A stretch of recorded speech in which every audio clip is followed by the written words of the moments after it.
প্রথম প্রশ্ন, শেখ, দা বটি ছুরি ডিঙিয়ে গেলে কি ক্ষতি হয়? দ্বিতীয় প্রশ্ন, রাগের মাথায় তালাক দিলে ইসলাম মতে কি তালাক হয়? তৃতীয় প্রশ্ন, স্বপ্নে বিড়াল দেখলে কি হয়? বিড়াল স্বপ্নে দেখার বিস্তারিত ব্যাখ্যা জানতে চাই। চতুর্থ প্রশ্ন, একসাথে ৩ তালাক দিলে কয় তালাক পতিত হবে? পঞ্চম প্রশ্ন, সহবাসের সময় স্বামী স্ত্রী একে অপরের গোপনাঙ্গ দেখতে পারবে কিনা? আসসালামু আলাইকুম ওয়া রাহমাতুল্লাহি ওয়া বারাকাতুহু। আলহামদুলিল্লাহি রাব্বিল আলামিন, ওয়াসসালাতু ওয়াসসালামু আলা সাইয়্যিদিল মুরসালিন। প্রিয় দর্শক, অত্যন্ত গুরুত্বপূর্ণ অনেক প্রশ্ন আমরা আপনাদের কাছ থেকে পেয়েছি। আজকের এই ভিডিওতে তার মধ্য থেকে উল্লিখিত নির্বাচিত গুরুত্বপূর্ণ 5টি প্রশ্নের জবাব নিয়ে বিস্তারিত আলোচনা করবে ইনশাআল্লাহ।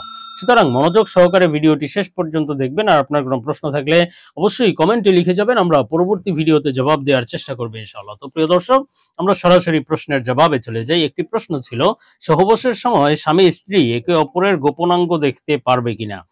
দেখুন, সহবাসের সময় স্বামী স্ত্রী একে অপরের গোপনাঙ্গ দেখা তো জায়েজ, এটা যে বড় গুনাহের কাজ, হারাম বিষয় এমন নয়, কেননা স্বামী স্ত্রীকে তো আল্লাহ তাআলা একে অপরের জন্য সম্পূর্ণ হালাল করে দিয়েছেন। সুতরাং সর্বাঙ্গ দেখাই জায়েজ, তবে এটি আসলে উচিত নয় বা এটি না করাই ভালো। কেননা রাসূল সাল্লাল্লাহু আলাইহি ওয়াসাল্লামের যে আমল বর্ণিত রয়েছে, নবীজি সাল্লাল্লাহু আলাইহি ওয়াসাল্লাম কখনো স্ত্রীর গোপনাঙ্গের দিকে দেখতেন না, স্ত্রীরাও তার গোপনাঙ্গ কখনো দেখতেন না। এজন্য এই আমল থেকে বিরত থাকা চাই। আবার অনেকে বলেছেন যে গোপনাঙ্গের দিকে দৃষ্টি দিলে এতে চোখের জ্যোতি নষ্ট হতে পারে বা দৃষ্টিশক্তি লোপ পেতে পারে, এজন্য এই কাজ থেকে বিরত থাকাই ভালো। তবে কখনো যদি উত্তেজনার সুবিধার্থে এটি দেখা হয় কিছু সময়ের জন্য, এতে গুনাহ নেই, নাজায়েজ নয়, দেখা জায়েজ রয়েছে।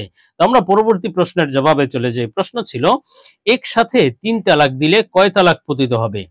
দেখুন, একসাথে ৩ তালাক দিলে কয় তালাক পতিত হয়, বিষয়টি ইখতিলাফি মাসআলা বা মতভেদপূর্ণ মাসআলা। এক্ষেত্রে শিয়াদের একটি মত হলো একসাথে ৩ তালাক দিলে কোনো তালাকই হয় না। আর কিছু মুসলিমেও কিছু উলামায়ে কেরামের মত হলো একসাথে ৩ তালাক দিলে ১ তালাক পতিত হয়। তবে নির্ভরযোগ্য এবং গ্রহণযোগ্য এবং জুমহুর সাহাবায়ে কেরামের মত হলো ব্যাপক বা অধিকাংশ প্রায় সকল সাহাবায়ে কেরামের মত হলো এবং ব্যাপক এবং সকল উলামায়ে কেরাম ফুকাহায়ে কেরামের মত হলো একসাথে ৩ তালাক দিলে ৩ তালাকই পতিত হবে। কেননা একসাথে ৩ তালাক দেওয়া এটি যদিও গুনাহের কাজ, একসাথে ৩ তালাক না দেওয়াই উচিত। তালাক দেওয়াটাই হলো মূলত নিকৃষ্ট একটি কাজ, আবগজুল হালাল বলা হয়েছে বা নিকৃষ্ট হালাল। এজন্য তালাকের ধারে কাছেও যাওয়া যাবে না বা এ থেকে বিরত থাকতে হবে। হ্যাঁ, যদি একেবারে জীবন বিষিয়ে উঠে তালাক দিতেই হয়, তাহলে তালাক দেওয়ার উত্তম পদ্ধতি হলো শুধুমাত্র একটা পবিত্র অবস্থায়, স্ত্রী যখন পবিত্র থাকবে, এক তুহুর অবস্থায়, এই তুহুর অবস্থায় ১ তালাক দিয়ে রাখবে, এরপরে আর স্ত্রীর সাথে মিলিত হবে না। এবং এভাবে যদি তার ৩ হায়েজ বা ৩ মাসিক অতিবাহিত হয়ে যায় তথা ইদ্যত যদি চলে যায়, তাহলে এর মাধ্যমে পরিপূর্ণ বিচ্ছেদ হয়ে যাবে, তালাক হয়ে যাবে। এটি হলো তালাকের উত্তম পদ্ধতি। আরেকটি পদ্ধতি হলো যে ৩ তুহুরে বা ৩ পবিত্র অবস্থায় ৩টা তালাক দিবে, এর মাধ্যমে তার তালাক সহি হয়ে যাবে। তবে একসাথে ৩ তালাক দেওয়া গুনাহ অথবা এটা দেওয়া উচিত নয়, তবে দিলে কিন্তু তালাক পতিত হয়ে যাবে। একসাথে ৩ তালাক দিলে একসাথে ৩ তালাকই পতিত হয়ে যাবে। তো আমরা পরবর্তী প্রশ্নের জবাবে চলে যাই। প্রশ্ন ছিল, রাগের মাথায় তালাক দিলে ইসলাম মতে কি তালাক হয়?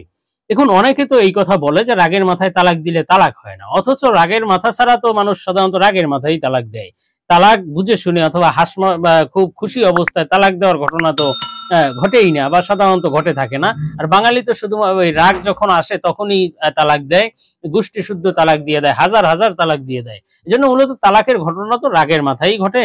এজন্য রাগের মাথায় তালাক দিলে তালাক পরিপূর্ণ সহি হয়ে যায় বা তালাক পতিত হয়।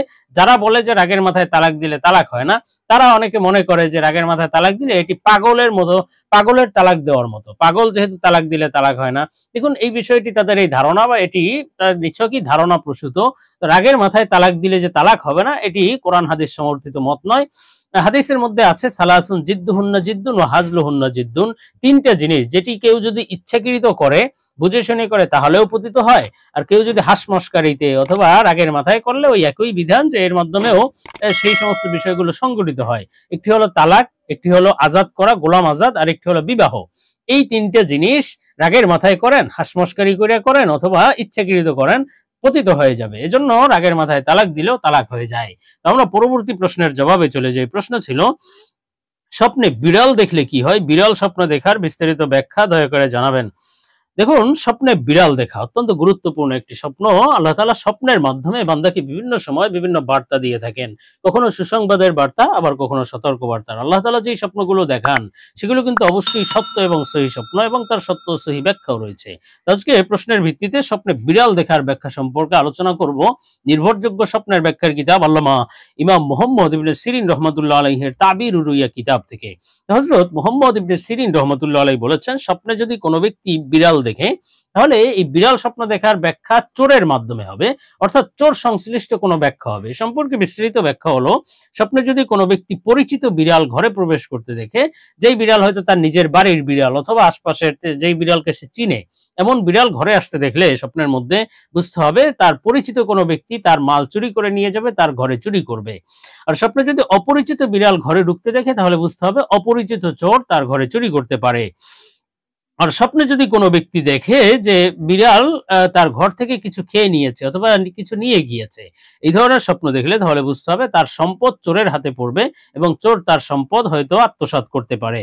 আর স্বপ্নে যদি কেউ বিড়ালকে মারতে দেখে, প্রহার করতে দেখে, তাহলে বুঝতে হবে বাস্তব জীবনেও সে চোরকে ধরে ফেলবে এবং চোরকে মার দিবে, প্রহার করবে। আর স্বপ্নে যদি কোনো ব্যক্তি দেখে যে বিড়ালের সাথে যুদ্ধ করছে, বিড়ালের সাথে ব্যাপক মারামারি, বিড়াল তাকে আঘাত করছে, সেও আঘাত করছে, এই ধরনের স্বপ্ন দেখলে তাহলে বুঝতে হবে যে আপনার জন্য এটি সতর্কবার্তা যে আপনি কোনো ধরনের বিপদ আপদের মধ্যে পড়তে যাচ্ছেন, কোনো দুঃখ কষ্টের মধ্যে পড়তে যাচ্ছেন। আর স্বপ্নে যদি কোনো ব্যক্তি বিড়ালকে পরাজিত করে দিতে দেখে, ঝগড়া অর্থাৎ মারামারি করে বিড়াল পালিয়ে গিয়েছে অথবা পরাজিত করে দিয়েছে, বুঝতে হবে যে আল্লাহ তাআলা আপনাকে শীঘ্রই রোগ শোক থেকে হেফাজত করবেন, আল্লাহ তাআলা আপনার রোগ শোক দূর করে দিবেন। কিন্তু যদি বিড়াল বিজয় অর্জন করেছে, সে বিড়ালের কাছে পরাজয় বরণ করেছে, এমন স্বপ্ন দেখলে বুঝতে হবে যে এই ব্যক্তি বড় দুরারোগ্য ব্যাধিতে আক্রান্ত হতে পারে এবং সে অসুস্থ হয়ে যেতে পারে।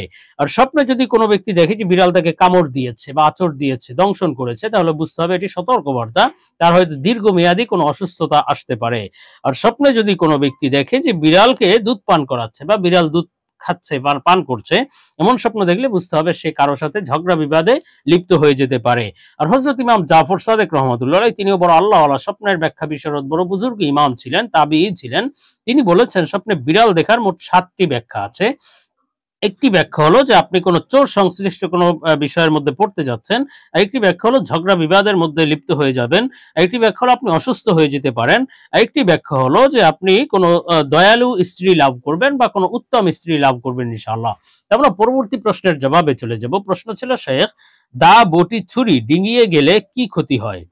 দেখুন, এই বিষয় নিয়ে তো আমাদের সমাজে অনেক কথাই প্রচলিত আছে যে দা বটি ছুরি যদি কেউ ডিঙায় বা এভাবে পা দিয়ে যদি এই পাশ থেকে ও পাশে যায়, তাহলে কখনো না কখনো তার পা কেটে যাবে অথবা সে পঙ্গুত্ব বরণ করতে পারে, বিভিন্ন ধরনের ক্ষতি হবে, অমঙ্গল হবে, এই ধরনের অনেক কথা প্রচলিত আছে।